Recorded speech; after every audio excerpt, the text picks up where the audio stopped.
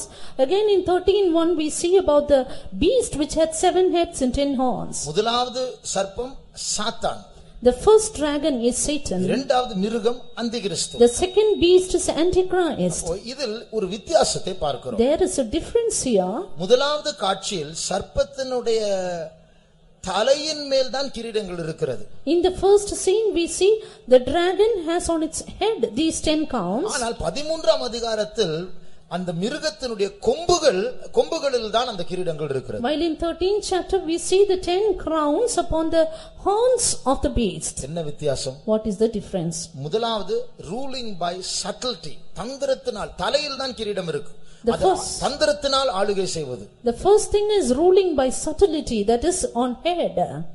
அதுதான் இப்பொழுது சாத்தானுடைய கிரியை. That is the work of Satan today. ஆனால் அந்திகிறிஸ்து ஆட்சி செய்யும்போது, but when Antichrist reigns, அந்த கொம்புகளில் கிரீடம் இருக்கு, ruling by force. There will be crowns on the horns, that is ruling by force. அப்போது சாத்தானும் அந்திகிறிஸ்தும் சேர்ந்து எல்லாரையும் பலவந்தப்படுத்தி ஃபோர்ஸ் பண்ணி எல்லாரையும் சாத்தானை வணங்கும்படியா செய்வான். Then Satan and Antichrist will join together and force everyone to worship him. அவனை வணங்காதவர்கள் கொலை செய்யப்படுவார்கள். And those who don't worship him will be slain. இந்த காலம், இந்த கடைசி காலம், சாத்தான் சபைக்கு விரோதமாய் கிரியை செய்கிற காலம், சாத்தான் தந்திரமாய் கிரியை செய்கிறதான நாட்கள். Therefore these are the last days when the Satan is at work against the church and he works with subtlety. தாழ்மையா இருந்தால் அந்த தந்திரங்களை பார்க்கலாம். If we are humble we can see the subtlety. சங்கீதக்காரன் சொல்லுகிறார். The psalmist says. 25ஆம் சங்கீதம் 9ஆம் வசனத்தை வாசி. Psalm 25 and verse 9. சாந்த குணமுள்ளவர்களை நியாயத்திலே நடத்தி சாந்த குணமுள்ளவர்களுக்கு தமது வழியை போதிக்கிறார். The meek will he guide in judgment and the meek will he teach his way. அப்போ சாந்த குணமுள்ளவர்களா இருந்தார் கர்த்தர் அவருடைய வழியை போதிப்பார், திசை கெட்டு போக மாட்டோம், வஞ்சிக்கப்பட மாட்டோம். If we are meek the Lord will teach us his way and we will not err from our paths. ஆகையால் அதற்காக தான் அது இப்பொழுது நாம் ஸ்தோத்திரம் பண்ணினோம். That is why for this we praised God just now. தன்னை நிற்கிறவென்று சிந்திக்கிறவன் எச்சரை விடாதபடிக்கு எச்சரிக்கையா இருக்க கடவன். He that thinketh he standeth, beware lest he fall. இந்த இஸ்ரவேல் ஜனங்களுடைய பிரயாணத்திலிருந்து நாம் படிக்கிற இரண்டாவது ஒரு பாடம் உண்டு. There is a second lesson that we learn from the journey of Israelites. உபாகமம் 7ஆம் அதிகாரம் Deuteronomy chapter 7. 2ஆம் வசனத்திலிருந்து 7ஆம் வசனம் வரை தமிழில் மாத்திரம் வாசியுங்கள். From 2 to 7 let us read in Tamil. ஆண்டவர் அந்த 7ஆம் அதிகாரம் 1ஆம் வசனத்தில் அந்த 7 ஜாதிகளை பற்றி சொல்லுகிறார். In the first verse the Lord says about the 7 nations. இஸ்ரவேல் ஜனங்களே, இந்த 7 ஜாதிகளில் ஒவ்வொரு ஜாதியும் உங்களை விட பலத்த ஜாதிகள். Each of these 7 nations were mightier than the people of Israel. இந்த ஜாதிகளை நீங்கள் எதிர்த்து ஜெயிக்க போகும்போது சில காரியங்களை பற்றி நீங்கள் ஜாக்கிரதையா இருக்க வேண்டும். But when you go against them, to prevail against them, you need to be careful in certain matters. என்று சொல்லி சில கண்டிப்பான நிபந்தனைகளை ஆண்டவர் சொல்லுகிறார். Telling this, the Lord placed them certain strict conditions. வாசியுங்கள். உன் தேவனாகிய கர்த்தர் அவர்களை உன்னிடத்தில் ஒப்புக் கொடுக்கும்போது அவர்களை முறியடித்து அவர்களை சங்காரம் பண்ணக்கடவாய், அவர்களோட உடன்படிக்கை பண்ணவும் அவர்களுக்கு இரங்கவும் வேண்டாம். அவர்களோட சம்பந்தம் களவாயாக உன் குமாரத்திகளை அவர்கள் குமாரருக்கு கொடாமலும் அவர்கள் குமாரத்திகளை உன் குமாரருக்கு கொல்லாமலும் இருப்பாயாக. என்னை பின்பற்றாமல் அந்நிய தேவர்களை சேவிக்கும்படி அவர்கள் உன் குமாரரை விலகு பண்ணுவார்கள். அப்பொழுது கர்த்தருடைய கோபம் உங்கள் மேல் மூண்டு உங்களை சீக்கிரத்தில் அழிக்கும். நீங்கள் அவர்களுக்கு செய்ய வேண்டியது என்னவென்றால், அவர்கள் பலிபீடங்களை இடித்து அவர்கள் சிலைகளை தகர்த்து அவர்கள் தோப்புகளை வெட்டி அவர்கள் விக்கிரகங்களை அக்கினியிலே எரித்து போட வேண்டும். நீ உன் தேவனாகிய கர்த்தருக்கு பரிசுத்த ஜனம். பூச்சக்கரத்தில் உள்ள எல்லா ஜனங்களிலும் உன் தேவனாகிய கர்த்தர் உன்னை தமக்கு சொந்தமாய் இருக்கும்படி தெரிந்து கொண்டார். சகல ஜனங்களிலும் நீங்கள் திரட்சியான ஜனம் என்று கர்த்தர் உங்கள் பேரில் அன்பு வைத்து உங்களை தெரிந்து கொள்ளவில்லை. நீங்கள் சகல ஜனங்களிலும் கொஞ்சமாயிருந்தீர்கள்.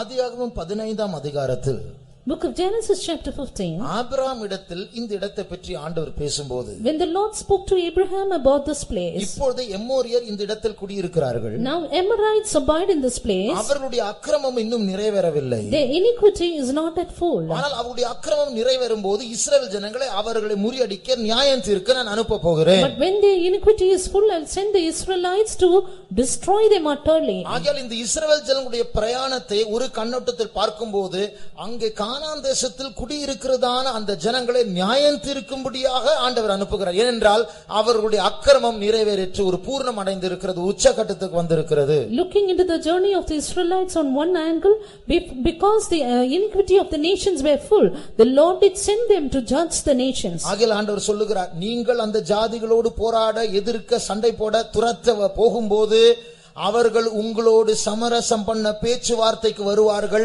ஒத்து போகாதே. Therefore the Lord said, when you go to fight against those people will come to compromise with you, but never agree with them. சமரசம் பண்ணுவதற்கும் ஒப்பு கொடுப்பதற்கும் ஒரு வித்தியாசம் உண்டு. There is a difference between committing and compromising. சமரசம் பண்ணுவது என்று சொல்வது பாதி ஒப்பு கொடுப்பது, பாதி உரிமையை வைத்துக் கொள்வது. To compromise means half surrender and half right with themselves. மோசேயிடத்தில் பார்வோன் சமரசம் பண்ண புறப்பட்டான். As Pharaoh went to compromise with Moses. சரி, நீங்க போங்க, ஆனா ரொம்ப தூரம் போகாதீங்க. We will let you go, but go not far away. பலிதான செலுத்தணும், எகிப்திலே பலி செலுத்துங்கள். You want to offer sacrifice, do it somewhere near.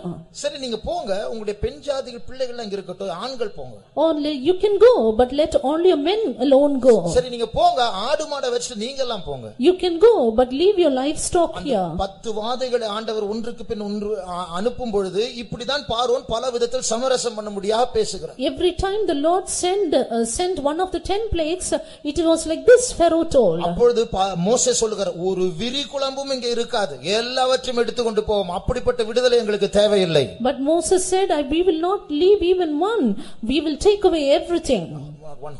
One hoof and we will take everything. அப்போ அதுபோலதான் இந்த 7 ஜாதிகளும் இஸ்ரவேல் ஜனங்கள் இவர்களை முறியடிக்க துரத்த போகும்போது அவர்கள் சமரசம் பண்ண பேச வருவார்கள். It was like this, when the people of Israel went to drive out the nations, they would come to compromise with the people. அப்போ சமரசம் பண்ணும்போது யுத்தத்தை தவிர்க்கலாம். But when they compromise, they can avoid war. ரத்தம் சிந்தாமல் இருக்கலாம். They can be remaining without shedding of blood. இந்த 7 ஜாதிகள் அவங்க கொஞ்சம் இறங்குவாங்க. When the 7 nations say, they will come a little down. அப்ப நம்ம சண்டை போட வேண்டாம், நீங்க பாதி விட்டு கொடுங்க, நாங்களும் பாதி விட்டு கொடுங்க. Then we need not fight, you can leave half and we will leave half. இந்த பாதி விட்டு கொடுக்கும்போது இஸ்ரவேல் ஜனங்களுக்கு ஒரு ரிலீஃப், அதாவது ஒரு இளைப்பாறுதல். காரணம் என்னவென்றால் இப்பொழுது யுத்தத்தை தவிர்க்கலாம், அவர்கள் இறங்கி வந்து விட்டார், கொஞ்சமாவது இறங்கி வந்து விட்டார்களே என்று சொல்லி அவர்கள் ஒத்து போகலாம். When the people come a little for compromising, then the people of Israel will be at rest, saying, we can avoid war and they can go in hand along with them. ஆகையால் கொஞ்சமாவது விட்டு கொடுத்தார்கள் என்ற சந்தோஷத்தில் இஸ்ரவேல் ஜனங்கள் சமரசம் செய்தால் அவர்கள் அறிய வேண்டிய மற்ற பகுதி என்னவென்றால் கொஞ்சம் அவர்கள் பிடித்திருக்கிறார்கள். With the joy that they will leave half, if the Israelites are joyful, they need to be aware of the fact that they have taken half. அவர்கள் கொஞ்சம் பிடித்திருப்பார்கள் என்றால் சில நாட்கள் கழித்து மறுபடியுமாக அந்த பழைய அடிமைத்தனத்திற்கு அவர்கள் கொண்டு நடத்தப்படலாம், மறுபடியும் யுத்தம் ஆரம்பிக்கலாம் என்று இஸ்ரவேல் ஜனங்கள் உணர வேண்டும். If they had captured half, then the people of Israel should realize that after some years they would capture the full and once again war may begin. சமரசம் செய்வதுடைய தீமை அதுதான். That is the evil of compromise. இன்றைக்கு ஒரு சமாதானம் கிடைத்தது போல இருக்கும். It may be as though you receive a peace for today. பிற்காலத்தில் சத்ரு மறுபடியும் எழும்பி உரிமை பாராட்டுவார். While in latter days the enemy will once again rise up to take the claim. ஆண்டவர் இஸ்ரவேல் ஜனங்களை இப்போது வாசித்ததான வசனங்களை என்ன எச்சரிக்கிறார்? What did the Lord warn the people of Israel through these verses? ஒப்பந்தம் செய்யாதே. Never make a compromise or covenant with them. அவர்களோடு கல்யாணம் பண்ணாதே. And don't get into marriages with them. அவர்கள் உங்கள் மத்தியில் வாழ விடாதே. Don't allow them to live amidst you. எல்லாரையும் துரத்த வேண்டும். You should chase away everyone. காரணம் என்ன? Reason? இவர்களுக்கு நீ சுவிசேஷத்தை சொல்ல முடியாது. You cannot tell them the gospel. அவர்களுடைய அக்கிரமம் முத்தி போய் விட்டது. Their iniquity is so high. அது இனிமேல் அவர்களை மாற்ற முடியாது. அவர்களுடைய அக்கிரமம் நிறைவேறினது. Hereafter you cannot change them. Iniquity is full. அப்போ மனுஷர்களுக்குள்ள ஒரு ஹியூமன் சிம்பத்தி, ஒரு மனுஷ அனுதாபம் இருக்கு. There is a human sympathy in man. அவர்களை பார்த்து பாவம், சரி நீங்க யார்கிட்டயும் சொல்லாத சரியா என்று சமரசம் பண்ணி கூட வைத்தால், இப்படி ஒரு மனுஷ அனுதாபத்தை காட்டி அவர்களை கூட வைத்தால் ஆண்டவர் சொல்லுகிறார், நீ இப்படி இரக்கம் பாராட்டி கூட வச்சா உன் ஆத்மாவை பிற்காலத்தில் அவர்கள் அழித்து போடுவார்கள். If you show a human sympathy to them, saying they are poor people, let them stay back, don't tell anyone, then finally they will try to destroy your soul itself. ஆனால் என்ன செய்தார்கள் தெரியுமா? But you know what they did? இப்பொழுது வாசிக்க கேட்டமே, இப்படி செய்யாதே அப்படி செய்யாதே, நீங்க அந்த ஜாதிகளோடு சண்டை போட போகிறீர்கள், என்னெல்லாம் செய்யாதே என்று சொன்னார்களோ அதெல்லாம் செய்து விட்டார்கள். Now we happen to read as to how what all conditions the Lord told them, but they worked out everything which the Lord asked them not to do. நாம் பொதுவாக பைபிள் வாசிக்கிறோம், இந்த 7 ஜாதிகளை அவர்கள் இஸ்ரவேல் ஜனங்கள் முறியடித்து கானான் தேசத்தை சுதந்தரித்து விட்டார்கள். In generally we read in the Bible, the Israelites destroyed these 7 nations and inherited Canaan.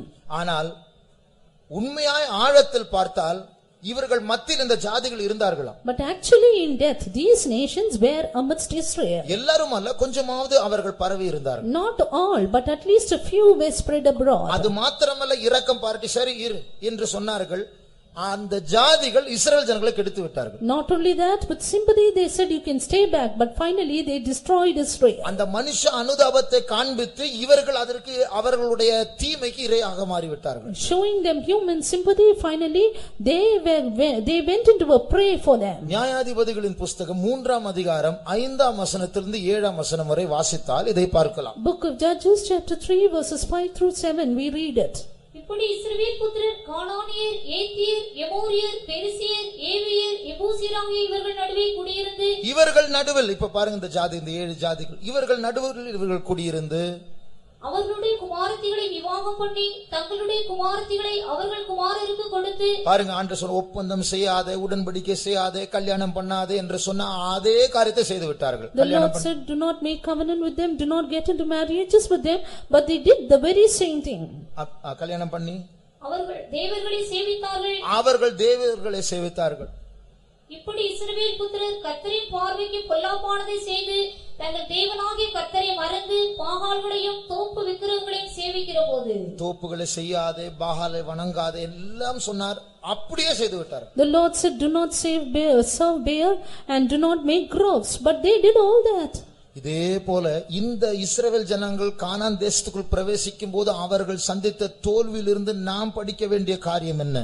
Likewise, what is the thing that we have to learn from the failures that the Israelites faced when they did like this? நேற்று நாம் படித்ததான வேறுபாட்டின் ஜீவியத்தை பற்றி கண்டிப்பாய் நாம் இருக்க வேண்டும். We need to be very very strict about the life of separation we learned yesterday. நம்முடைய மனுஷ அனுதாபத்தை வைத்து மற்றவர்கள் இடறி போக கூடாது என்றல்ல, அவர்கள் துக்கப்படக்கூடாது என்று சொல்லி அவர்களுக்கு நாம் அவர்களை பிரியப்படுத்தும்படிய ஆண்டவருடைய பிரமாணங்களை மீறும் பொழுது நமக்கு தான் நஷ்டம் உண்டாகும். அவர்களை பிரியப்படுத்துவோம், நம்முடைய ஆத்மாவுக்கு சேதம் உண்டாகும். With the human sympathy we try to please others that they might not be grieved.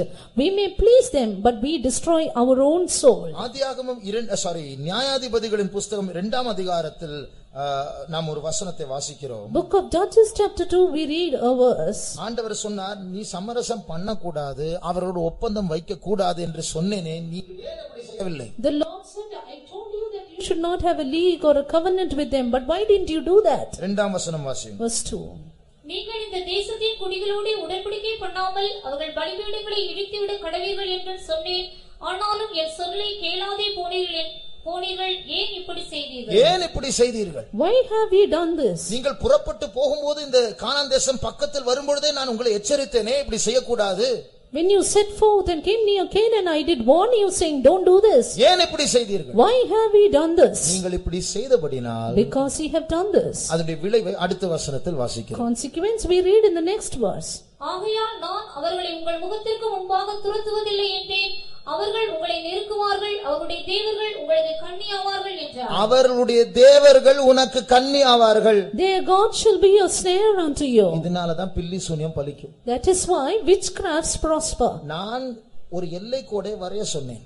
I told you to draw a line, a limit. உங்களுடைய மனுஷ அனுதாபத்தில் நான் சொல்வதை கேட்காமல் அவர்களை ஏற்றுக்கொண்டீர்கள். But because of your human sympathy you accepted them not regarding my saying. ஆகையால் அவர்களுடைய தேவர்கள், அந்த தீய சக்திகள் உங்கள் குடும்பத்தை தாக்கும். Therefore their gods, that evil powers will attack you. ஆகையால் இது நிமித்தம் வேறுபாட்டின் ஜீவியம் என்று சொல்வது, கர்த்தர் நம்மை கடினமாய் கண்டிப்பா நடத்தும்போது, அந்த பிரமாணங்களை கடைபிடிக்கும் போது, அதுதான் நம்முடைய பாதுகாப்பு. That is why when the Lord strictly advises us about the life of separation, that is simply our protection. ஆகையால் இந்த கானான் தேசத்தின் விளிம்பில் வந்திருக்கிறதான நமக்கு வேறுபாட்டின் ஜீவியம் தனியே வாசம் பண்ணுகிற ஜனமாய் இருப்பது மிகவும் மிகவும் முக்கியமான ஒரு காரியம். Therefore we who are come to the brim of Canaan, it is very very important that we dwell alone with a life of separation. நாம் சமரசம் செய்தால் அது நம்முடைய நித்தியத்தையே பாதித்து விடும். If we get into compromise, that will even attack our eternity.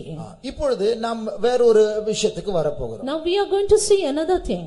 எப்படி நாம் மொத்தமாக நம்முடைய பிரயாணத்தின் முடிவுக்கு வந்து கொண்டிருக்கிறோமோ, how are we as to how we collectively come to the end of our journey. தனிப்பட்ட விதத்தில் நாம் எல்லாரும் நம்முடைய பிரயாணத்தின் முடிவுக்கு வர போகிறோம். Even so, personally all of us are going to reach the end of our journey. நம்மில் अनेகர் கர்த்தருடைய கிருபையினால் இயேசு வரும்பொழுது மறுரூபம் அடைந்து போக போகிறோம். இல்லை என்றால் கல்லறையிலிருந்து உயிர்த்தெழுந்து போக போகிறோம். Many of us, by the grace of God, when Jesus appears, we shall be transformed or rise from our graves. அதுதான் நம்முடைய பிரயாணத்தின் முடிவு. That is the end of our journey. ஆனால் ஒருவேளை சிலர் அசதியாய் இருப்பார்கள் என்றால் கைவிடப்பட்டு இரத்த சாட்சியாய் மரிக்க கூடும். அது 3.5 வருடம் கழித்து அவர்கள் உயிர்த்தெழுந்து ஆண்டவரோடு இருப்பார்கள்.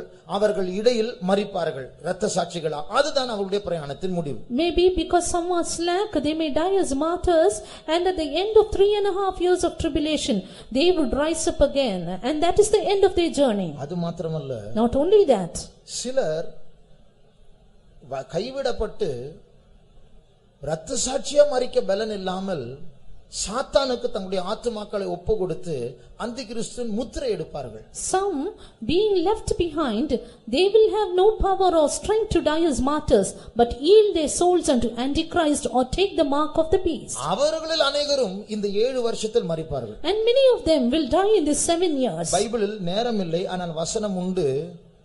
கிட்டத்தட்ட 300 கோடி மக்கள் சாக போகிறார்கள் 7 வருஷத்திற்குள்ளாக. There's no time, but there is a verse in the Bible, within 7 years 300 crores will die. 10 பேர் ட்ரெயின் ஆக்சிடென்ட்டில் மரித்தால் பேப்பரில் வரும். When 10 die in a train accident, it comes in the newspaper. 300 கோடி பேர் செத்தா அது வாசிக்கிறதுக்கு யார் இருப்பாங்க? If 300 crore die, who will be there to read the newspaper? குறிப்பாக இந்தியாவில் கோடிக்கணக்கான மக்கள் சாக போகிறார்கள் என்று பைபிளில் அத்தாட்சி உண்டு. And especially we have the evidences in the Bible that many crores are going to die in India. சைனாவிலிருந்து நமக்கு தாக்குதல் வரப்போகிறது என்று பைபிளில் உண்டு. The Bible says we will have attacks from China. இது உபத்திரவ காலத்தில் நடக்க போகிற காரியம். This is happening during tribulation period. ரசாயன குண்டுகளினால் தாக்கப்படுவோம். அநேக கோடிக்கணக்கான இந்தியர்கள் மரிக்க போகிறார்கள். We will be attacked by chemical bombs and many crores will die in India. ஆகையால் அநேக கோடிக்கணக்கான மக்களுடைய பிரயாணத்தின் முடிவுக்கு வந்திருக்கிறோம். Therefore we are come to the end of the journey of crores of people. அப்படி என்றால் தனிப்பட்ட விதத்தில் இயேசுவின் வருகைக்கு முன்பாக நாம் மரிக்க வேண்டும் என்றால், இல்லை என்றால் இயேசுவின் வருகையின் போது நாம் எடுத்துக்கொள்ளப்பட வேண்டும் என்றால், நாம் நம்முடைய முடிவுக்கு நாம் ஆயத்தப்பட வேண்டும். If it be so in a personal way, if we should die in Christ before the coming of the Lord, or if we should be transformed at the coming of the Lord, we should come to the end of our journey. இதுவரைக்கும் மொத்தமாக நம்முடைய ஓட்டத்தை ஓடும்போது நாம் எப்படி ஆயத்தப்பட வேண்டும், எப்படி சத்துருவை சந்திக்க வேண்டும், நம்முடைய சுபாவம் எப்படி மாற வேண்டும், இதெல்லாம் படித்துக் கொண்டிருந்தோம். Hitherto we were learning as to how our character should change and how we should collectively face the enemy when the enemy comes against us. ஆனால் இப்பொழுது நாம் படிக்க போகிறது தனிப்பட்ட விதத்தில் சத்துருவை எப்படி சந்திக்க வேண்டும், இல்லை என்றால் நம்முடைய மரணத்தை எப்படி சந்திக்க வேண்டும். But now the personal manner as to how we have to face the enemy or face death. அப்போ நாம் எல்லாரும் தனிப்பட்ட விதத்தில் நம்முடைய மோட்ச பயணத்தினுடைய முடிவுக்கு வந்திருக்கிறோம். We all in a personal manner have come to the end of the journey of our life. அப்போ நம்ம எல்லாருடைய முடிவு சமீபமா இருக்கு. The end of all of us is nigh. எத்தனை பேர் உங்களுடைய மரணத்தை பற்றி சிந்தித்திருக்கிறீர்கள்? How many of you have thought about your death? எத்தனை பேர் உங்களுடைய மரணத்தை பற்றி ஜெபித்திருக்கிறீர்கள்? How many of you have prayed regarding your death? அதாவது வாழ்க்கையில் சலித்து போய் நான் சீக்கிரம் சாகணும் ஆண்டவரே அப்படி நம்ம மற்றவங்ககிட்ட சொல்வோம், நம்ம சொல்வோம். அதை பற்றி கேட்கவில்லை. Not asking about the things that we say when we get fed up in our lives. நாம் எல்லாருக்கும் ஒரு முடிவு வரப்போகுது. But all of us are going to have an end. ஒரு நாள் இந்த பூமிக்கு நாம் டாடா சொல்லி போக வேண்டும். One day we have to say bid bye to the world and go away? அந்த முடிவுக்கு ஆயத்தப்படுகிறோமா? And are we getting ready for that day? அந்த முடிவுக்காக ஜெபித்தோமா? Did we pray for that end? அது எவ்வளவு முக்கியமான காரியம். How important it is. நாம் அறிய வேண்டிய ஒரு முக்கியமான காரியம். One thing we have to know. தேவன் நம்முடைய வாழ்க்கையை பற்றி எப்படி ஒரு திட்டம் வைத்திருக்கிறாரோ நம்முடைய முடிவை பற்றியும் ஒரு திட்டம் வைத்திருக்கிறார். As to how the Lord has a plan regarding our lives, he has a plan regarding our death also. ஒரு டி-ஷர்ட்டில் இப்படி எழுத கண்டேன். I saw writing in a t-shirt. Everybody wants to go to heaven but nobody wants to die. எல்லாருக்கும் பரலோகம் போக வேண்டுமான்னு யாருக்கும் மரிக்க விருப்பம் இல்லை. Everybody wants to go to heaven but no one wants to die. மரிக்காம எப்படி பரலோகம் போறது? Without dying how can you go to heaven? அப்ப பாருங்க நமக்கு பரலோகம் போகணும் ஆனா சாவு இங்க தான் இருக்கணும். We want to go to heaven but we don't want to die. பரிசுத்த பவுலை பாருங்கள் சாவு எனக்கு ஆதாயம் என்று சொல்லுகிறார். Look at St. Paul, he says to die is gain. நாம் எல்லாரும் முடிஞ்ச வரைக்கும் இங்க இருக்க பார்க்கிறோம், முடியாத பட்சத்தில் அங்க போலாம், அப்படிதான் நம்முடைய mind. We all think maximum possible we can be here, if we cannot then we can go up. அப்போ இப்படிப்பட்ட தவறான அபிப்பிராயங்களை மாற்றி நம்முடைய மரணத்திற்காக நாம் ஆயத்தப்பட வேண்டும். Let us remove such wrong opinions and get ready for our death. சில சபைகளை ஏதாவது நமக்கு சில சாவு பாட்டு இருக்கு இல்லையா? We have certain songs for death. அது ஏதாவது பாடும்போது அடுத்த நாள் யாராவது மரிச்சிட்டாங்கன்னா இது பாடுனால தான் அடுத்த நாள் செத்தாங்கன்னு சொல்லுவாங்க. அடுத்த நாள் இந்த பாடு நாளுடைய அடக்காராதனை அடுத்த நாள். When they sing it in the church they say, and next day there will be a death, they say it is because they sang there is a death like this, and those ones who sang also will die. நாம் சாக வந்தவர்கள். We are come to die. சாவை சந்திக்கும்படியாக பிறந்தவர்கள். We are born to face death. John Wesley அவர்கள் சொன்னார். John Wesley said, our people die well. நம்முடைய ஜனங்கள் நன்றாய் மரிக்கிறார்கள். Our people die well. அப்போ நாம் நன்றாய் மரிக்க நாம் ஆயத்தப்பட வேண்டும். Therefore we should get ready to die well. மரணத்தை பற்றி 3 காரியங்கள் நம்முடைய நினைவில் வைக்க வேண்டும். Let us keep 3 things in our mind about our death. 3 குறிப்புகளை உங்களுக்கு முன்பாக வைக்க விரும்புகிறேன். I want to place 3 important points about that. ஆகையால் நாம் முடிவுக்கு வந்திருக்கிறோம். We are come to our end. இந்த பிரயாணத்தின் முடிவுக்கு வந்திருக்கிற நமக்கு மனதில் வைக்க வேண்டிய 3 காரியங்கள். 3 important points we have to keep in our mind, we who are come to the end of our journey. முதல் குறிப்பு, the first point, தேவன் விரும்பாத விதத்தில் நம்முடைய ஜீவியத்தை நேசிக்க கூடாது. We should not love our lives in a way which God doesn't desire. தேவனுக்கு பிரியமில்லாத விதத்தில் நம்முடைய வாழ்க்கையை நேசிக்க கூடாது. We should not love our living in a way which displeases God. அது அர்த்தம் என்ன? What does it mean? நாம் நம்முடைய வாழ்க்கையை ஒரு அளவில் நேசிக்க வேண்டும். We should love our lives to some extent. ஆனா ஒரு அளவில் நேசிக்க கூடாது. But to some extent we should not love it. பைபிளில் நேசிக்க வேண்டும் என்றும் சொல்லப்பட்டிருக்கிறது, நேசிக்க கூடாது என்றும் சொல்லப்பட்டிருக்கு நம்முடைய வாழ்க்கை பற்றி. In the Bible about our lives it is said we have to love and we should not love. மத்தேயு 22ஆம் அதிகாரம் 39ஆம் வசனத்தில், Matthew 22 and verse 39, 10 கற்பனைகளை இயேசு சுருக்கி சொல்லுகிறார். Jesus summarized the 10 commandments. நீ உன்னை நேசிக்கிறது போல உன் பிறனை நீ நேசிக்க வேண்டும். Thou shalt love thy neighbor as thyself. அதோட அர்த்தம் அங்கே தேவனே நம்மை நேசிப்பதற்கு பர்மிஷன் அனுமதி கொடுக்கிறார். It means God himself gives us the permission to love ourselves. உன்னை நேசிக்கிறது போல உன் பிறனை நேசி. Love thy neighbor even as thou lovest thyself. அது மாத்திரமல்ல, not only that, எபேசியர் 5ஆம் அதிகாரம் 29ஆம் வசனம் வாசிக்கும்போது, reading Ephesians 5:29, வாசியுங்கள். 5:29, தன் சொந்த மாம்சத்தை பகைத்தவன் ஒருவனும் இல்லையே, கர்த்தர் சபையை போஷித்து காப்பாற்றுகிறது போல ஒவ்வொருவனும் தன் மாம்சத்தை போஷித்து காப்பாற்றுகிறான். தன் சொந்த மாம்சத்தை பகைத்தவன் ஒருவனும் இல்லையே. There is no man who has ever hated his own flesh. அப்ப இந்த வசனம் சொல்லுகிறது நம்மை நாமே நேசிக்கலாம். Therefore this verse also said we can love ourselves. அதனால தான் பரிசுத்த பவுல் சொல்லுகிறார், மற்றவர்களுக்கு நான் பிரசங்கிக்கிறேன், நான் ஆகாதவனாய் போக கூடாது. தன்னை நேசிக்கிறபடினால் அதை சொல்லுகிறார். ஆகையால் ஒரு அளவுக்கு நம்மேல் அன்பு இருக்க வேண்டும். It is because St. Paul loved himself that he said, I who preach unto others should not become a castaway. Therefore we should love ourselves to some extent. அதே நேரத்தில் at the same time அளவுக்கு மிஞ்சி நம்மை நேசிக்க கூடாது. we should not love ourselves beyond the limit. ஆண்டவரே சொல்லுகிறார், the Lord himself said, தன் ஜீவனை நேசிக்கிறவன் அதை இழப்பான். he that loveth his life shall lose it. அப்போ சில வசனங்கள் நமக்கு அனுமதி கொடுக்கிறது நம்ம நேசிப்பதற்கு, சில வசனங்கள் நேசிக்காதே என்று சொல்லுகிறது. Some verses permit us to love ourselves while some verses do not. பரிசுத்த பவுல் சொல்லுகிறார், நான் என் பிராணனை அருமையாய் எண்ணேன். St. Paul says, I count not my life dear unto myself. அப்போ அளவுக்கு மிஞ்சி நம்முடைய ஜீவனை நேசிக்க சென்றால், therefore if you are going to love our lives more than the limit, நம்மை தற்காக்க ஒரு ஆண்டவர் நம்மை மரணத்தின் பாதையில் நடத்தும் போது, ஆபத்துகளுக்குள் நடத்தும் போது நம்மை தற்காக்க கூடிய தவறான முடிவுகளை எடுத்து விடுவோம். then when the Lord leads us through the path of death and danger, we will take a wrong solution to protect ourselves. மத்தேயு 16ஆம் அதிகாரம் 25ஆம் வசனத்தை வாசிக்கும்போது, Matthew's Gospel chapter 16 and verse 25, தன் ஜீவனை ரட்சிக்க விரும்புகிறவன் அதை இழந்து போவான், என் நிமித்தமாக தன் ஜீவனை இழந்து போகிறவன் அதை கண்டடைவான். அப்போ நமக்கு நம்முடைய ஜீவன் மேல் அதிக ஆசை இருக்கும் என்றால், if we are going to love ourselves more, தேவன் நம்மை சில ஆபத்துகளுக்குள் கால் வைக்க சொல்லும்போது அதை ரட்சிக்க முயற்சி செய்து மரித்து விடுவோம். when the Lord asked us to step into certain dangers, we will try to save ourselves, finally die. இப்பொழுது வாசித்த இந்த வசனத்தை சுருக்கமாக நாம் வேறு விதத்தில் சொன்னால், in a short way, if I want to say this verse in another manner, சில ஆபத்துகளில் பாதுகாப்பு உண்டு, சில பாதுகாப்பில் ஆபத்து உண்டு. இதுதான் இந்த வசனத்தினுடைய சுருக்கம். the nutshell of this verse is that there are protection in some dangers, while there are dangers in some protections.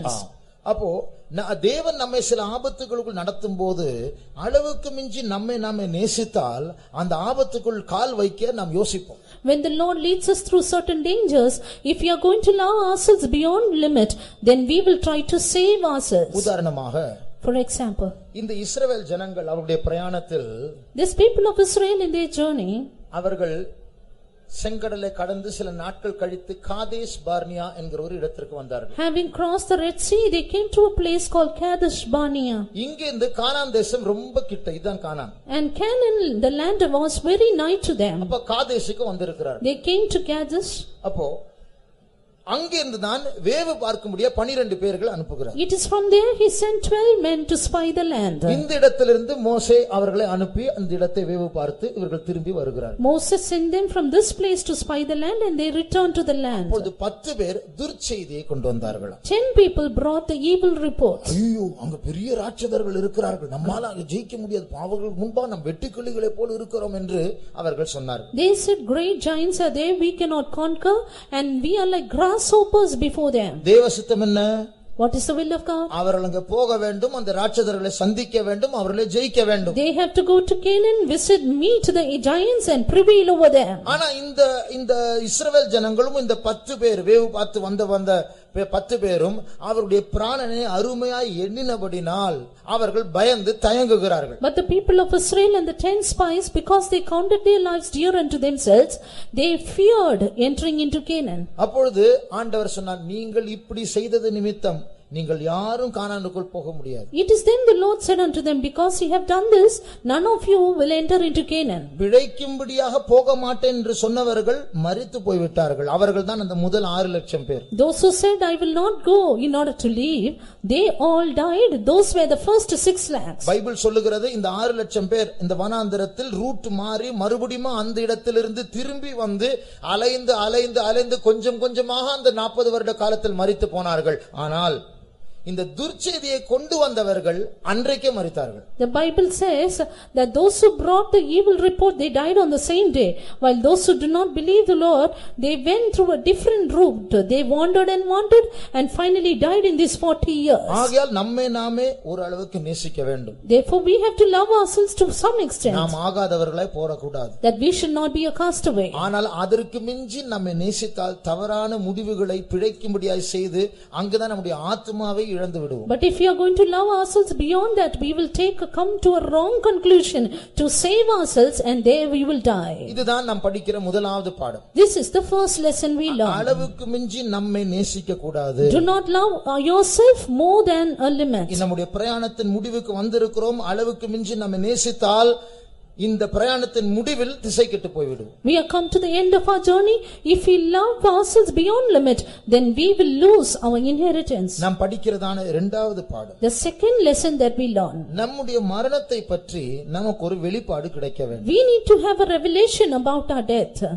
அதாவது, ஆண்டவரே, நான் மரிக்க போகிறேன், என்னுடைய பிரயாணத்தின் முடிவுக்கு நான் வருகிறேன். Lord, I am coming to the end of my journey. என் முடிவை பற்றி எனக்கு வெளிப்பாடை தாரும் என்று நாம் ஜெபிக்க வேண்டும். we have to pray, give me a revelation about my end. பழைய ஏற்பாட்டில், அதாவது நிறைய நாட்கள் இருந்து வயதாய் மரிப்பது ஒரு ஆசீர்வாதம். In the Old Testament we see living for long days and dying is a blessing. இன்னார் தீர்காயுசுள்ளவனாய் மரித்தான் என்று நாம் வாசிக்கிறோம். We read this person died being full of age. ஆனால் புதிய ஏற்பாட்டில் ஆயுஸ் ஒரு விஷயம் அல்ல. While in the New Testament the lifespan is not a matter. 80 வயசு வரைக்கும் உயிரோடு இருப்பது ஒரு ஆசீர்வாதம் அல்ல. It is not a blessing to live till 80. ஆசீர்வாதம் அல்ல, சாபமும் அல்ல. அது ஒரு சாதாரண விஷயம், அவ்வளவுதான். It's just an ordinary matter, not a curse, not a blessing. ஸ்தேபான் அவர் ஒரு வயது குறைவாக தான் மரித்தார். Stephen died when he was young. இயேசுவும் 33 வயதில் மரித்தார். Even Jesus died when he was 33 and a half. அதுபோல நமக்கு நியமிக்கப்பட்ட ஒரு மரணம் உண்டு, அதற்குள் நாம் பிரவேசிக்க வேண்டும். Likewise we have an appointed death and we need to enter into that. யோவான் 21ஆம் அதிகாரம் 19ஆம் வசனத்தை வாசிக்கும்போது, Turning to John the Gospel chapter 21 and verse 19, அங்கே பேதுருவுடைய மரணத்தை பற்றி நாம் வாசிக்கிறோம். we see about the death of Peter. இந்த விதமான மரணத்தினாலே அவன் தேவனை மகிமைப்படுத்த போகிறான் என்பதை குறிக்கும்படியாக இப்படி சொன்னார். அவர் இதை சொல்லிய பின்பு அவனை நோக்கி என்னை பின்பற்றி வா என்றார். இந்த விதமான மரணம், This kind of death. பாருங்கள், பேதுருடைய மரணத்தை ஆண்டவர் முன்குறித்திருக்கிறார். இன்ன விதமான எப்படி மரிக்க வேண்டும் என்று ஆண்டவர் முன்குறித்திருக்கிறார். The Lord had already foreordained by what death Peter should die. பேதுருடைய மரணத்தை முன்குறித்த ஆண்டவர் உங்களுடைய மரணத்தையும் என்னுடைய மரணத்தையும் முன்குறித்திருக்கிறார். God who has foreordained the death of Peter has foreordained our death too. அப்போ இப்படி மரிக்க வேண்டும் என்று ஆண்டவர் முன்குறித்திருக்கிறார்.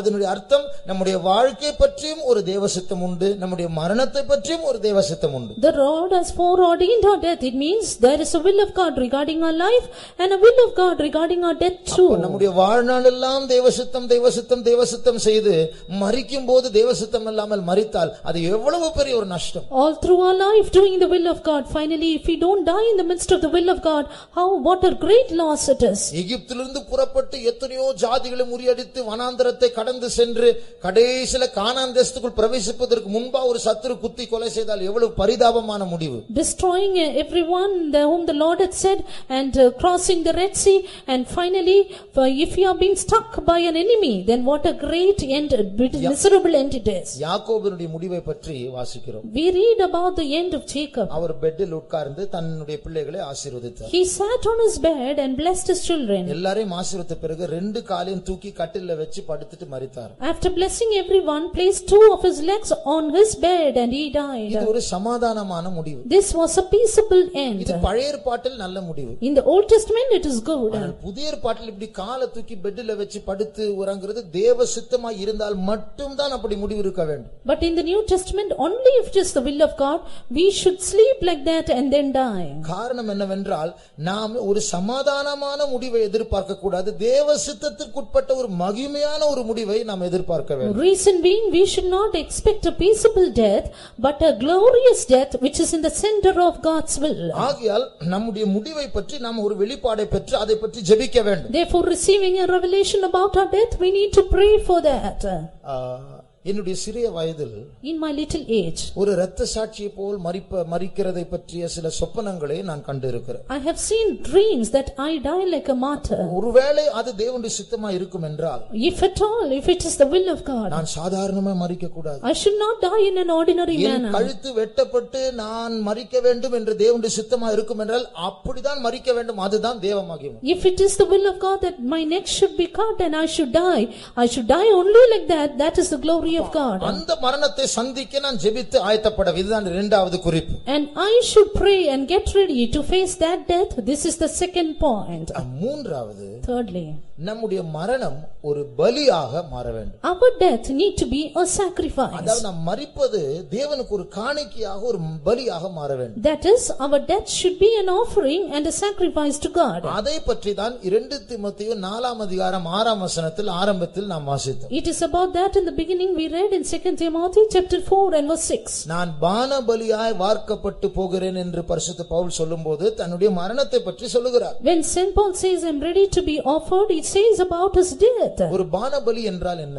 What is a drink offering? அதனுடைய விசேஷம் என்ன? What is the speciality? ஒரு பான பலி, it takes the shape of the container. அதாவது எந்த பாத்திரத்தில் ஊற்றுகிறோமோ அந்த பாத்திரத்தின் வடிவத்தை அந்த பானம் ஏற்றுக்கொள்ளும். The drink takes the shape of a container. அது ஒரு ஸ்கொயர் தட்டில் ஒரு பாத்திரத்தில் வைத்தால் அது சதுரமா இருக்கும். If we keep the drink in a square container, then it will be square. அது ஒரு கப்பில் ஊற்றினால் அது ஒரு கப்பின் வடிவத்தை எடுத்துக்கொள்ளும். If we pour it in a cup, then it will have the shape of a cup. பரிசுத்த பவுல் சொல்கிறார், நான் பானபலியாய் வார்க்கப்பட்டு போகிறேன். Saint Paul says, and I am ready to be offered as a drink offering. ஒரு கல்லை எடுத்து ஒரு பாத்திரத்தில் போட்டால் அந்த பாத்திரத்தினுடைய வடிவத்தினால் இந்த கல் மாற்றப்படாது. If you put a stone into the cup, the stone will not change its shape. அந்த கல் கல்லாகவே இருக்கும். The stone will be the stone itself. பரிசுத்த பவுல் நான் பானபலியாய் வார்க்கப்பட்டு போகிறேன் என்று சொன்னால் என்ன அர்த்தம்? But when Saint Paul says, I am ready to be offered as a drink offering, what does it mean? No terms, no conditions, எந்த நிபந்தனையும் இல்லை. தேவ சித்தம் மாத்திரம் என்னுடைய வாழ்க்கையில் நான் எப்படி சாக வேண்டும் என்று அவர் விரும்புகிறாரோ அப்படி சாக நான் ஒப்புக் கொடுக்கிறேன். No terms, no conditions. In whatever way the Lord desires that I should die, I yield myself to die accordingly. அப்ப பரிசுத்த பவுல் தன்னுடைய வாழ்க்கையை ஒரு பலியாக ஒரு காணிக்கையாக இங்கே ஒப்புக் கொடுக்கிறார். Saint Paul here offered his life as an offering. நான் சாக போகிறேன். I am going to die. எனக்கென்று வைக்க ஒன்றும் இல்லை. I have nothing for myself. என் ஆவி, ஆத்மா, சரீரம், என் மனது, என் சித்தம், என் திட்டங்கள், என்னுடைய எதிர்பார்ப்புகள் எல்லாவற்றையும் பலிபீடத்தில் வைத்து அவர் சித்தம் மாத்திரம் நடந்தால் போதும் என்று என்னை ஒப்புக் கொடுக்கிறேன். அதுதான் பானபலி. I please my spirit, soul and body, wishes, desires and thoughts and everything, and let him take control. That is a drink offering. இயேசுவுடைய மரணத்தை பார்க்கும்போது, looking into the death of Jesus, யோவான் 19ஆம் அதிகாரம் 30ஆம் வசனத்தை வாசிக்கும்போது, John the Gospel chapter 19 and verse 30, இயேசு காடியை வாங்கின பின்பு முடிந்தது என்று சொல்லி தலையை சாய்த்து ஆவியை ஒப்புக்கொடுத்தார். தலையை சாய்த்து ஆவியை ஒப்புக் கொடுத்தார். He bowed his head and yielded his ghost. தலை சாய்த்து என்று சொன்னால் அது சைடுல அப்படியே சாய்ந்து விடும். Bowed his head means it bowed on the side. இங்கிலீஷ்ல வேற பாஷையில் bowed his head அப்படினு தலை வணங்கி ஜீவனை விட்டார். He bowed his head and died. அப்ப அந்த bowed his head தலை வணங்கி ஜீவனை விட்டார் என்றால் என்ன அர்த்தம்? What does bowing his head mean? பிதாவே, என் மரணத்திலும் உம்முடைய சித்தம் நிறைவேற கடவது. Father, let your will be fulfilled even in my death. அப்போ நாம் வாழ்ந்து தேவ சித்தம் செய்து எப்படியோ செத்து விட கூடாது. அந்த சாவும் காணிக்கையாக பலியாக மாற வேண்டும். Living all the way doing the will of God, we should not die somehow.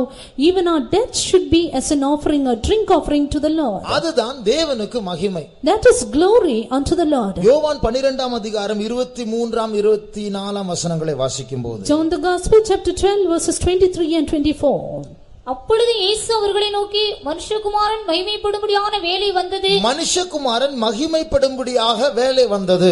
The hour is come that the Son of Man may be glorified. அது என்ன மகிமை? What is that glory? இயேசு சொல்லுகிறார், நான் மகிமைப்படக்கூடிய நேரம் வந்தது. Jesus said the time I should be glorified is come. அது என்ன மகிமை? What is that glory? அடுத்த வசனம் வாசி. The next verse. மெய்யாகவே மெய்யாகவே நான் உங்களுக்கு சொல்கிறேன், கோதுமை மணியானது நிலத்தில் விழுந்து சாகாவிட்டால் தனித்திருக்கும், செத்ததே ஆகில் மிகுந்த பலனை கொடுக்கும். தன்னுடைய மரணத்தை பற்றி இயேசு சொல்லுகிறார், நான் மகிமைப்பட போகிறேன். Jesus said about his death, I am going to be glorified. நாம் சற்று நேரம் வாசித்த பேதுருடைய மரணத்தை, இந்த விதமான மரணத்தினால் தேவனை மகிமைப்படுத்துவான் என்று, பேதுருடைய மரணம் தேவனை மகிமைப்படுத்துகிற மரணம் என்று அங்க சொல்லப்பட்டிருக்கிறது. About Peter's death we read just now, it is written, by what death he will glorify God.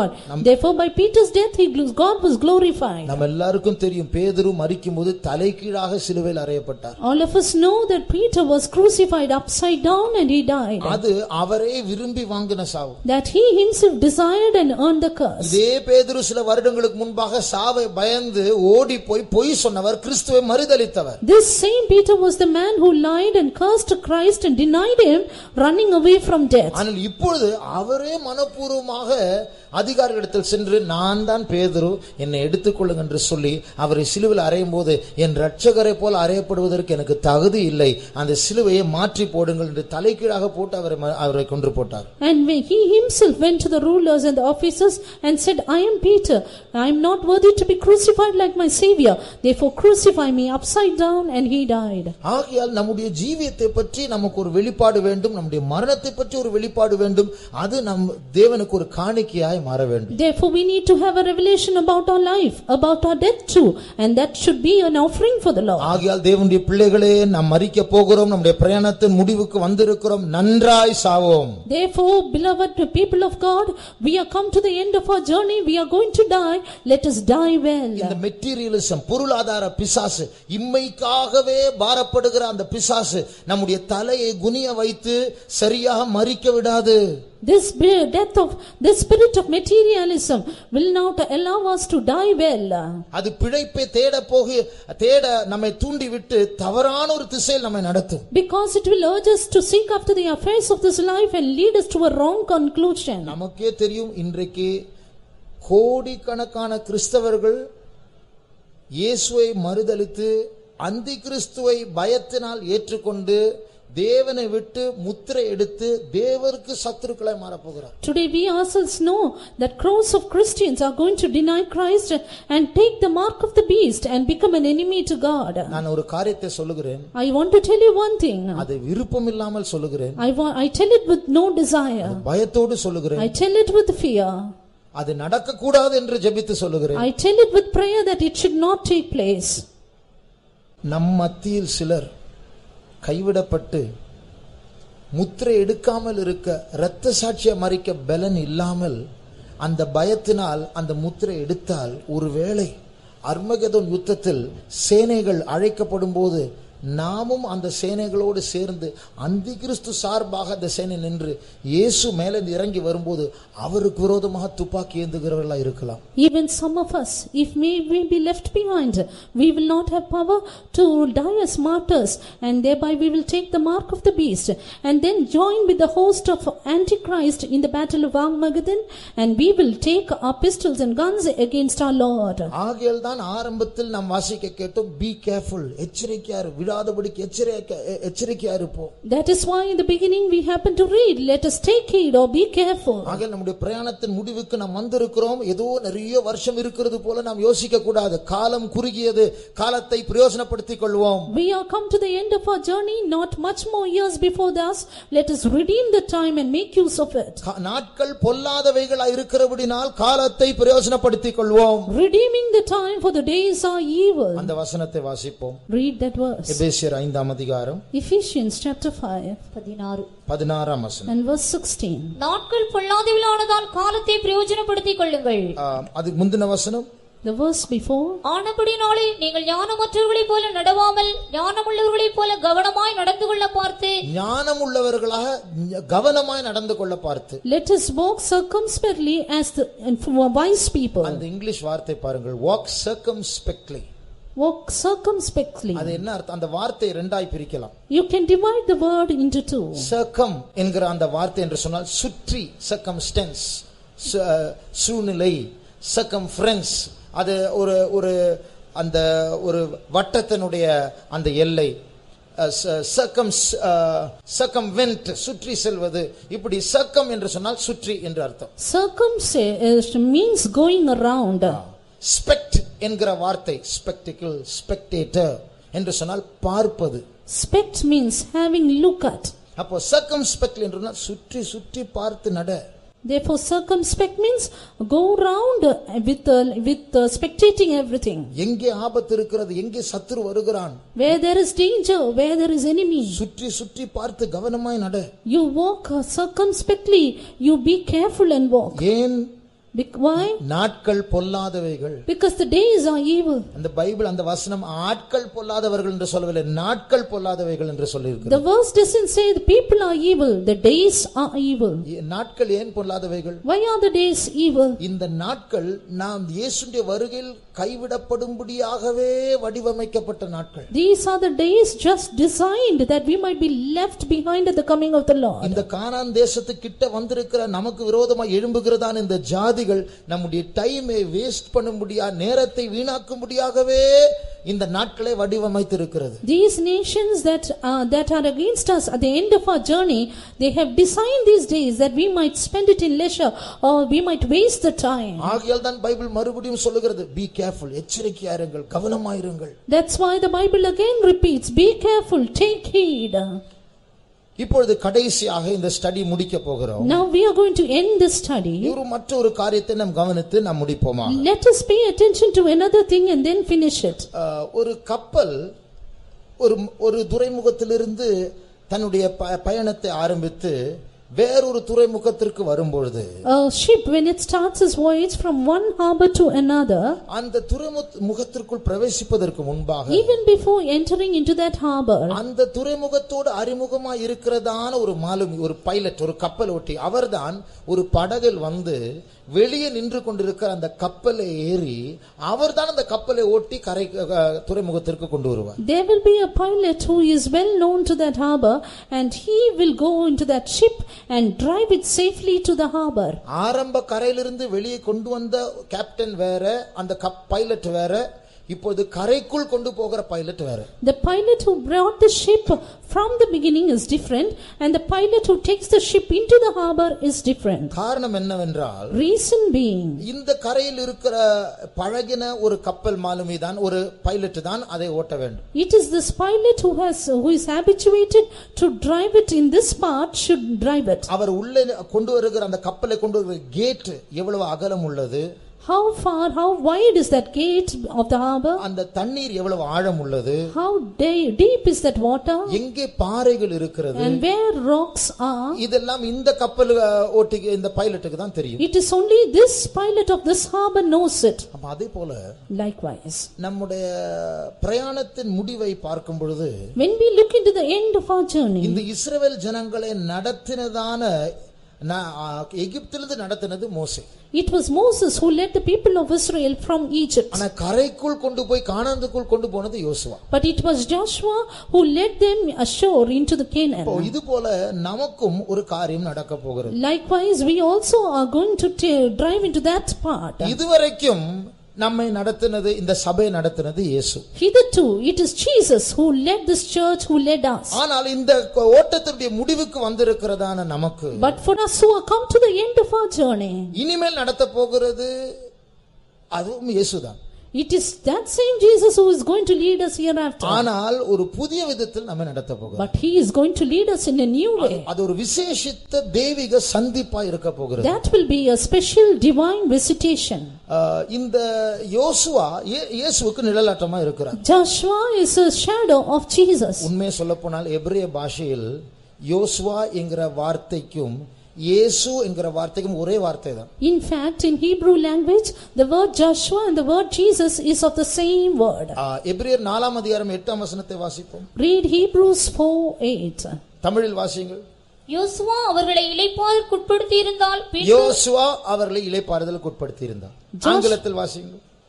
For if Jesus had given them rest. Jesus போட்டிருக்கு அதே வசனம். the same verse is Jesus in English. ஏன் தெரியுமா? why? ஏனா எபிரேய பாஷையில் ரெண்டு ஒண்ணு. அது வியாக்கியானம் செய்கிறவர்கள் தவறாக அதை எழுதி விட்டார்கள். in Hebrew language both are the same, the interpreters have gone wrong. அப்ப எப்படி யோசுவா பழைய ஏற்பாட்டில் இஸ்ரவேல் ஜனங்களை கானான் தேசத்திற்குள் நடத்தினாரோ அதே போல புதிய ஏற்பாட்டில் யோசுவா அல்லது இயேசு நம்மை நடத்த போகிறார். as to how Joshua took the people of Israel into Canaan, even so Jesus is going to take us into Canaan in New Testament. अनेक யுத்தங்கள் நமக்கு இருக்கிறது. we have many battles to face. ஆனால் அந்த யுத்தங்களை நடப்பித்து அந்த யுத்தங்களை ஜெயிக்கும்படியா பலவீனராகிய நமக்கு முன்பாக இயேசு நடந்து நம்மை அவர் ஜெயமாய் கானான் தேசத்துக்குள் கொண்டு போக போகிறார். but our Jesus is going to walk ahead of us that we might prevail in all the wars that we have to wade through, and he will take us triumphantly into Canaan. மல்கியா 4ஆம் அதிகாரத்திற்கு நம்முடைய வேதத்தை திருப்பும் பொழுது, turning to Malachi chapter 4, முதலாம் வசனத்தை வாசிக்கும்போது உபத்திரவ காலத்தை பற்றி அங்கு ஒரு தீர்க்க தரிசனத்தை நாம் பார்க்கிறோம். verse 1 we read about a prophecy of the tribulation period.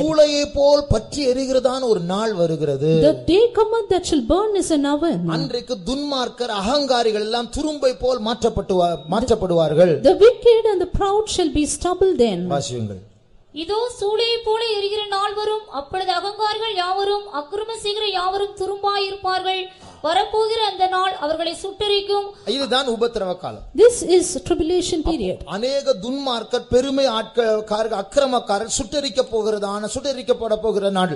The day when the proud and those that do wickedly shall be burned. ஆனால் அதற்கு முன்பாக, But before that, இந்த இருண்ட காலம் வருவதற்கு முன்பாக, even before the dark time can come in, காரிருள் பூமியையும் ஜனங்களை மூடிக்கொண்டிருக்கிற இந்த கடைசி நாட்களில், in these last days when gross darkness have covered the people, மாம்சமான யாவர் மேலும் என் ஆவியை ஊற்றுவேன் என்று ஆண்டவர் சொன்னாரே. the Lord said, I will pour my spirit upon all flesh. ஒரு கப்பல் புதிய பைலட் கப்பலை துறைமுகத்திற்குள் நடத்துகிறது போல, As a new pilot takes the ship into the harbor, நம் மத்தியில் நீதியின் சூரியனாக இயேசு உதிக்க போகிறார். Jesus is going to appear into our midst as a son of righteousness. அந்த வசனத்தை வாசிங்க. Read that verse. ஆனாலும் என் நாமத்துக்கு பயந்திருக்கிற உங்கள் மேல் நீதியின் சூரியன் உதிக்கும், அதன் செட்டைகளின் கீழ் ஆரோக்கியம் இருக்கும். இப்போ இங்கே சொல்லப்பட்டிருக்கிற ஒரு விஷயம், நீதியின் சூரியன் நம்ம மத்தியில் உதிக்க போகிறார். One thing said here is the son of righteousness arising into our midst. இன்றைக்கு என்ன நிலவரம் தெரியுமா? You know what is the state today? இயேசுவை பின்பற்றுகிற நமக்கு மாறாத தீராத கஷ்டங்கள், போராட்டங்கள், பிரச்சனைகள். We who follow Jesus have so much of problems and conflicts and difficulties. மூன்றாம் அதிகாரத்தை வாசிக்கும், இந்த மல்கியா மூன்றாம் அதிகாரத்தை வாசிக்கும் போது, Malachi chapter 3 we read, அங்கே ஒரு கூட்டத்தாரை பார்க்கிறோம். there we see about one group of people. 14ஆம் வசனத்தில், verse 14, இவர்கள் எல்லாம் நீதிமான்கள், they were righteous, ஆனா அவர்கள் உபத்திரவப்படுவதை கண்டு ஆண்டவரை குற்றப்படுத்துகிறார்கள். but because they are in the persecution they blame God. நான் எல்லா மீட்டிங் போறேன், I am going for the meetings, நான் ஒழுங்கா சர்ச்சுக்கு போறேன், I am going to the church regularly, நான் தசமபாகம் I கொடுக்கிறேன், am paying tithes well, நான் ஒயிட் Dress தான் போடுறேன், I am putting on white, நான் நல்லா ஃபாஸ்டிங் எடுக்கிறேன், I fast well, எனக்கு மட்டும் எப்படி நடக்குது? why such things for me? மற்றவங்க எல்லாம் நல்லா இருக்கிறாங்க, All the rest are okay. அப்படிப்பட்டவங்க கை தூக்குன்னு சொல்ல மாட்டேன், கேட்க மாட்டேன், நிறைய கை தூக்க வேண்டி வரும். Many will lift up their hands, so I will not ask them to do that. வாசியுங்கள் அந்த 14ஆம் வசனம். Read verse 16. தேவனை சேவிப்பது விருதா, அவருடைய கட்டளைகளை கைக்கொள்கிறதுனாலும் சேனைகளின் கர்த்தருக்கு முன்பாக துக்கித்து நடக்கிறதுனாலும் என்ன பிரயோஜனம்? என்ன பிரயோஜனம்? இப்படி நிறுத்தினா கூட பரவாயில்ல. They did not stop with this. அவங்க என்ன சொல்றாங்க? அவங்க பாருங்க, ரோட்ல போற வந்து இந்து, அவங்க எல்லாம் எவ்வளவு நல்லா இருக்கிறாங்க, நாங்க இயேசுவை பின்பற்றி எங்களுக்கு என்ன கிடைச்சது, அவங்க எல்லாம் எவ்வளவு, அது எக்ஸ்ட்ரா ஃபிட்டிங் வேற. They have extra fitting saying, see the other people who do not know Christ, they are well and happy. அடுத்த வசனம் வாசிங்க. The next verse. இப்போதும் அகங்காரிகளை பாக்கியவான்கள் என்கிறோமே, தீமை செய்கிறவர்கள் திடப்படுகிறார்கள். பாருங்க, நம்ம சொல்ற மாதிரி தான் அங்கேயும் சொல்றாங்க. They also say like as we say. அகங்காரிகள், தீமை செய்றவங்க, அவங்க எல்லாம் நல்லா இருக்கிறாங்க. The proud, the wicked, they are all well. நான் ஃபாஸ்டிங் எடுக்கிறேன், ஜெபிக்கிறேன், எனக்கு தான் இந்த கஷ்டம் எல்லாம். I fast, I pray, I have this difficulty. ஏன் தான் ஆண்டவர் இப்படி பண்றாரோ? Why did the Lord do so to me? இப்படி ஆவிக்குரிய மண்டலத்தில் ஒரு குரூப் பேசிக் கொண்டிருக்கும்போது, When one group is speaking like this in the spiritual realm, வேறொரு குரூப் இருக்கிறாங்க, there is another group. அவர்களுக்கும் கஷ்டம் தான். They also have difficulty. ஆனா வாயை திறந்து இந்த குரூப் மாதிரி பேச மாட்டாங்க. But they will not open their mouth and speak like this. ஐயோ, அப்படி சொல்ல கூடாது, கர்த்தர் ஒரு நல்லதுக்கு தான் இதை செய்கிறார். They say, don't tell like this because the Lord is working for good. அவர்கள் யார்? Who are they? அடுத்த வசனத்தை வாசி. The next verse. அப்பொழுது கர்த்தருக்கு பயந்தவர்கள் ஒருவரோடு ஒருவர் பேசிக்கொள்வார்கள், கர்த்தர் கவனித்து கேட்பார். கர்த்தருக்கு பயந்தவர்களுக்காகவும் அவருடைய நாமத்தை தியானிக்கிறவர்களுக்காகவும் ஞாபக புஸ்தகம் ஒன்று அவருக்கு முன்பாக எழுதப்பட்டிருந்தது. கர்த்தர் இந்த இரண்டாவது குரூப், பயந்து தூஷணம் பேசாமல், ஆண்டவரை குற்றப்படுத்தாமல், அவங்க நல்லா இருக்காங்க நான் நல்லா இல்லை என்று சொல்லி முறுமுறுக்காமல், தேவனுக்கு பயந்து நல்ல வார்த்தைகளை பேசுகிறார்களே, அந்த வார்த்தைகளை புக்கில் ஆண்டவர் எழுதி வைக்கிறார். The second group who feared God and they spoke, they did not speak blasphemy.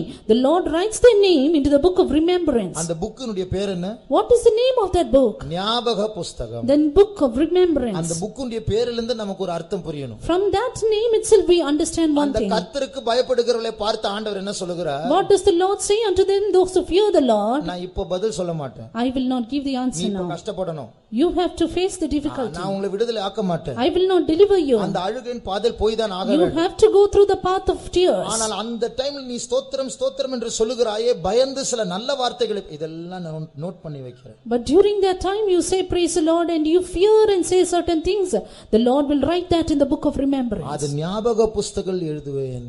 I will write it in the book of remembrance. ஒரு நாள் வரும், அன்றைக்கு என் நினைவில் இந்த காரியம் வரும். One day it will come when I will remember these things. இவர்கள் யார்? Who are they? கர்த்தருக்கு பயந்தவர்கள். Those who fear the Lord. இப்போது சில நாட்கள் கழித்து இந்த பயந்தவர்கள் பேசின வார்த்தைகள் கர்த்தருடைய ஞாபகத்தில் வரப்போகிறது. After some days the words of those who fear the Lord will come into God's remembrance. இப்போது அநியாயமான பாதைகளின் ஊடாக அவர்கள் சென்று கொண்டிருக்கிறார்கள். Now they are led through the path of injustice. ஆனால் அவர் கர்த்தருக்கு ஞாபகம் வரும்போது என்ன செய்வார்? But when the Lord remembers them, what will he do? இப்போது வாசிங்கள் 2ஆம் வசனம் 4ஆம் அதிகாரம் 2ஆம் வசனம். Now read 4 and verse 2. ஆனாலும் என் நாமத்துக்கு பயந்திருக்கிற உங்கள் மேல். யாருக்கு? யார் மேல்?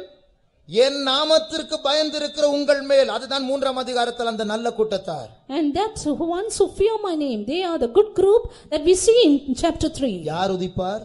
Who will rise?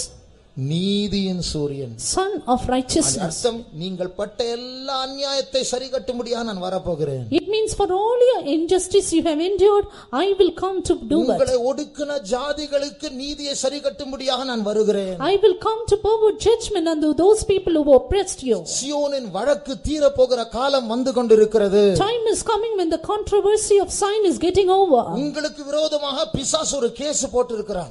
The Satan has filed a case against you. இதுவரைக்கும் அந்த கேஸை போட்டு இரவும் பகலும் சகோதரர்களை குற்றப்படுத்துகிறவனாக தூங்காமல் உறங்காமல் இளைப்பாறாமல் உங்களையே குற்றப்படுத்திக் கொண்டிருக்கிறான். Filing that case hitherto he was an accuser day and night, always accusing you. ஆனால் உங்களுக்காக நான் பரிந்து பேசிக் கொண்டிருக்கிறேன். But I am interceding for you. ஒரு நாள் அந்த வழக்கு தீர போகிறது. One day the controversy will come to an end. அதுதான் கர்த்தர் பழிவாங்கும் நாளாய் மாறப் போகிறது. That will be the day of Lord's vengeance. அன்றைக்கு கர்த்தர் நம் மத்தியில் இறங்க போகிறார். நீதியின் சூரியனாக எழும்ப போகிறார். That day the Lord will rise into our midst as the Son of righteousness. நம்முடைய கண்களை மூடுவோமாக. Let us close our eyes. நம்மை நடத்த போகிற நீதியின் சூரியனாக புதிய விதத்தில் எழும்ப போகிற நம்முடைய ஆண்டவர் இன்றைக்கும் நம் மத்தியில் இருக்கிறார். That our God, Son of righteousness, who is newly going to lead us, is in our midst even today. இதுவரைக்கும் தேவன் நடத்தின பாதைகளுக்கு ஸ்தோத்திரம் சொல்லாமல் முறுமுறுத்ததற்கு மன்னிப்பு கேட்போமாக. Let us ask pardon for that we have murmured and not praised God for all the paths he has led us through. அவர்கள் நன்றாயிருக்கிறார்கள், நான் மாத்திரம் தான் இப்படி கஷ்டப்படுகின்ற முறுமுறுத்ததற்கு மன்னிப்பு கேட்போமாக. For murmuring, saying they are all well but I am suffering, let us all ask pardon. என்னை உடைத்து என்னை உருவாக்கி அவருடைய சுபாவத்தில் வளர வேண்டும் என்ற நல்ல நோக்கத்தோடு தானே அவர் நம்மை நடத்துகிறார். Did he not lead us with a good thought that he should break us and form us? அவருடைய பரிசுத்தத்தின் பங்காளிகளாய் நாம் மாறும்படியாக நல்ல எண்ணத்தோடு தானே நம்மை சிட்சிக்கிறார். Did he not punish us with a good intention that we should become good? அப்படி என்றால் ஏன் அந்த முறுமுறுப்பு? If it be so, why this murmuring? ஆண்டவரிடத்தில் மன்னிப்பு கேட்போமாக. Ask pardon to the Lord. தேவனுக்கு பயந்த அந்த கூட்டத்தாரோடு நாமும் சேருவோமாக. Let us join with the group who fear the Lord. தீமையை பேச வேண்டாம். Don't speak evil. எதிர்மறையான வார்த்தைகளை பேச வேண்டாம். Don't speak contradictory words. ஆண்டவரை கேள்வி கேட்க வேண்டாம். Don't ask questions to God. கர்த்தருக்கு பயந்தவர்களை போல நல்ல காரியங்களை ஆண்டவரை உயர்த்துகிற காரியங்களை பேசுவோமாக. Let us fear the Lord and exalt the Lord and speak good things. கர்த்தர் நல்லவர். The Lord is good. அவர் தீமையை செய்ய மாட்டார். He will not do evil. இந்த பாதை என்னை நடத்துகிற இந்த பாதையும் நன்மையாய் மாறப் போகிறது. This path he leads me will turn into good.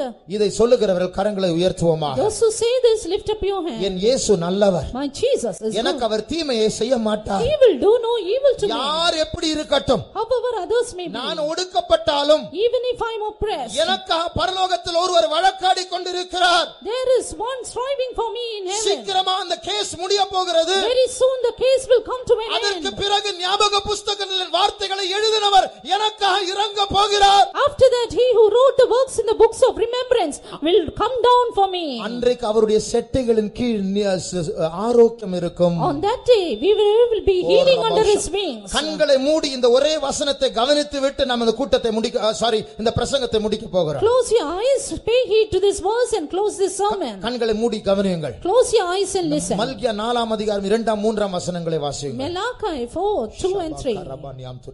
மல்கியா 4ஆம் அதிகாரம் 2ஆம் 3ஆம் வசனங்கள். ஆனாலும் என் நாமத்துக்கு பயந்திருக்கிற உங்கள் மேல் நீதியின் சூரியன் உதிக்கும், அதன் செட்டைகளின் கீழ் ஆரோக்கியம் இருக்கும். நீங்கள் வெளியே புறப்பட்டு போய் கொழுத்த கன்றுகளைப் போல வளருவீர்கள், துன்மார்க்கரை மிதிப்பீர்கள். நான் இதை செய்யும் நாளிலே அவர்கள் உங்கள் உள்ளங்கால்களின் கீழ் சாம்பலாய் இருப்பார்கள் என்று சேனைகளின் கர்த்தர் சொல்கிறார். ஹல்லேலூயா. இந்த அத்தனை ஜாதிகள் நம்மை கெடுக்கும்படியா நமக்கும் கானானுக்கும் இடையில் குறுக்கிடுகிற அந்த ஜாதிகளை நம்முடைய காலின் கீழ் கர்த்தர் கொண்டு வர போகிறார். The Lord is going to bring under the sole of our feet those nations which are trying to destroy us not entering into Canaan. நான் இனி தூஷணம் பேச மாட்டேன். I will not speak blasphemy இனிமேல் hereafter. ஆண்டவரே நான் கேள்வி கேட்க I மாட்டேன். will not ask questions to God hereafter. என்னை நடத்துகிற அந்த யெஷுவா அந்த இயேசுவுக்கு நான் பயந்து இருப்பேன். I will fear the Yeshua, my Jesus who leads me. என் கஷ்டத்தின் மத்தியிலே நான் ஆண்டவரை உயர்த்துவேன் துதிப்பேன். In my difficulty I will lift up my God and praise him. என்று சொல்லுகிறவர்கள் மறுபடியும் கரங்களை உயர்த்துவோமாக. Those who say this once again lift up your hand. நம் மத்தியில் தான் நீதியின் சூரியன் உதிக்க போகிறார். Son of righteousness will arise in our midst. நம் மத்தியில் அவர் சூரியனாய் உதித்து அவர் எல்லா அந்தகாரத்தை மாற்ற போகிறார். He will arise as sun and remove or dispel darkness. இருள் ஜனங்களையும் இருள் பூமியையும் காரிருள் ஜனங்களை மூட போகிறார். Darkness shall cover the earth and gross darkness the people. கர்த்தர் உன்மேல் உதிக்க போகிறார். But the Lord will arise upon thee. அவருடைய மகிமை உன்மேல் வெளிப்பட போகிறது. His glory will be revealed upon thee. இதை நம்புகிறவர்கள் விசுவாசிக்கிறவர்கள் பாக்கியவான்கள். Those who believe this, they are blessed. சீக்கிரமாக சிறைப்பட்ட சபையினுடைய சிறை கதவுகளை திறக்க நம் மத்தியில் இயேசு இறங்க போகிறார். Soon the Jesus is going to descend in our midst to open the door for the captivated ones. ஊழியக்காரர்களுடைய சிறையிருப்பை சீயோனின் சிறையிருப்பை மாற்ற விடுதலை ஆக்குகிறவர்கள் சீயோனிலிருந்து இறங்க போகிறார். Deliverer, Savior shall come down from Zion in order to remove the captivity of the servants of God. இத்தனை நூற்றாண்டுகளாக சபையை ஒடுக்கின ஆவிகளை ஒடுக்கும்படியாக கர்த்தர் சபையை அபிஷேகம் பண்ண போகிறார். The Lord is going to anoint Zion to oppress those powers which oppress the earth. இந்த பெரிய அபிஷேகம் இனிமேல் தான் வர போகிறது. This great anointing will come hereafter. அதற்கு முன்பாக ஒரு அட்வான்ஸாக கர்த்தர் இப்பொழுது ஒரு அபிஷேகத்தை நமக்கு தர போகிறார். But in advance, as a foretaste, the Lord is giving us the anointing right now. நீதியின் சூரியன் சீக்கிரமாக சர்வதேச சபையில் இறங்க போகிறார். Very soon, Son of righteousness will arise in the international அநேக congregation. ஜாதிகளை அவர் முறியடிக்க போகிறார். He will destroy many nations. சமாதானத்தின் தேவன் தாமே சாத்தானை உங்கள் காலின் கீழ் நசுக்குவாராக. And the God of peace shall bruise Satan under your feet shortly. நசுக்கி போட போகிறார் அவர்தான். அவர் நசுக்குவாராக.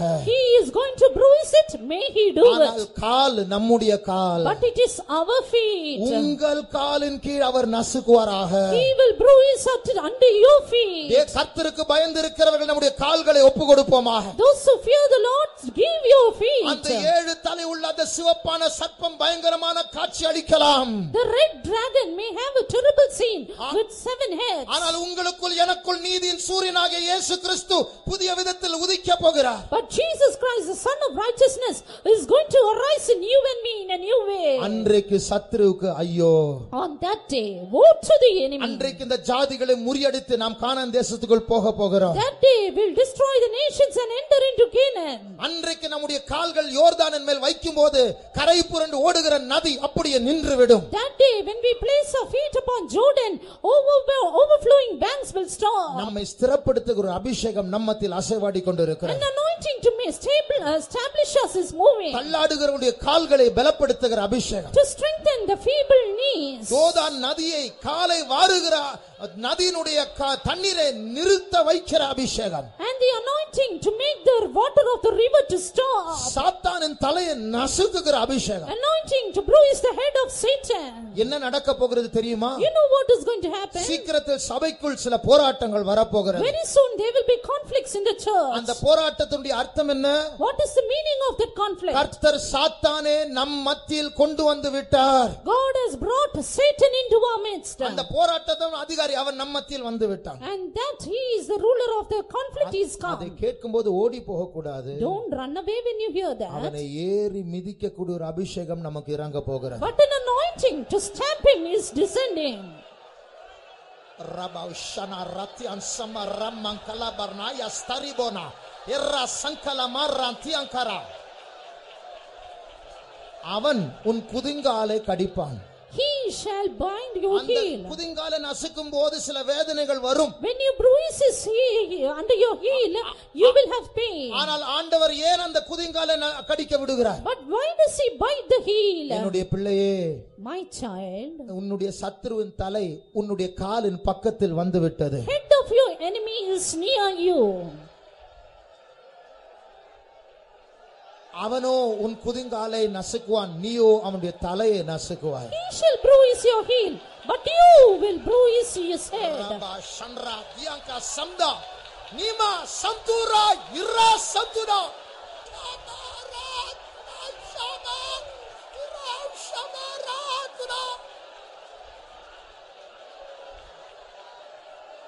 உலகில் உள்ளவனிலும் என்னில் இருப்பவர் பெரியவரே.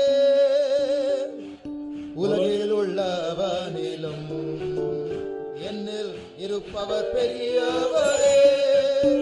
உந்தன் வல்லமையால் ஜெயம் பெற்றிடுவே. உந்தன் வல்லமையால் ஜெயம்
Cantaremos de selva,